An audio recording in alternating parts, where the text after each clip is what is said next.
Assalamu alaikum, урматтуу мал чарба көрөрмандары, каналыбыздын көрүүчүлөрү, саламатсыздарбы? Экраныңыздарда турган ушул чоң уйлар, саан бооз уйлар сатууга чыгып жатат. Назар салып көрүп туруңуздар. Чүй облусу, Сокулук району Студентский айылынан чыгып жатат туугандар. Мынакей бооз ээси маалымат берет. Экранда номери бар, чалып сүйлөшүп содалашып алсаңыздар болот. Баягы жакшы уйлардан алам дегендер болсо көрүңүздөр. Бул жерде эң жакшы уйлар сатууга чыгып жатат туугандар. Караңыздар ушул сарайдан. Видеого лайк басканды унутпаңыздар. Мына момундай болгон Норвежскадагы порода уй бар.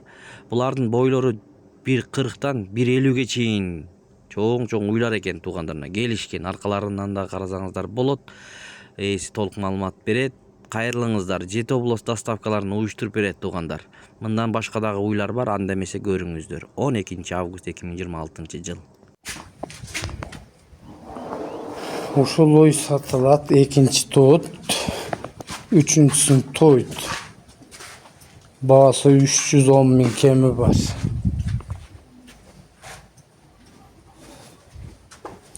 Жерин салып баштадым, мынакей буюрса.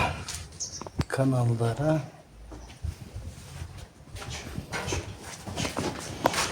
Баасы 310 миң кеми бар. Галыштын 30 литр sütü var. Birinci tuğut. Boğası 350 ming. Kemi var. Targalı oy. 30 litre burada sütü. Üçüncüsünün tuğulu. Boğası 400 ming kemi var.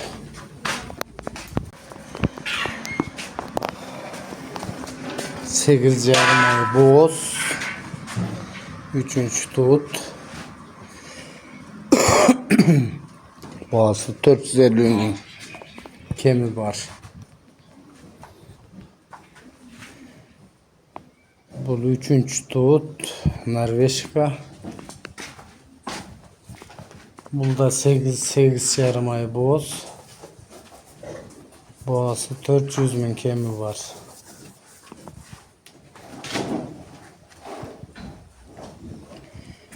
Şivis ikinci tuğut.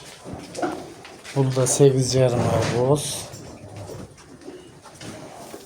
Boğaz 880 ming kemi var.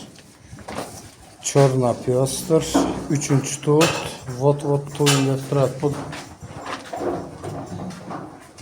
Boğazı 350 ming kemi var. Çorna piyastır. 8 ay boğaz. Daha 8 yarım ay dese de bulat. Üçüncü tuğut. Bunda boğaz 350 ming kemi var. Uşul uylar satılat.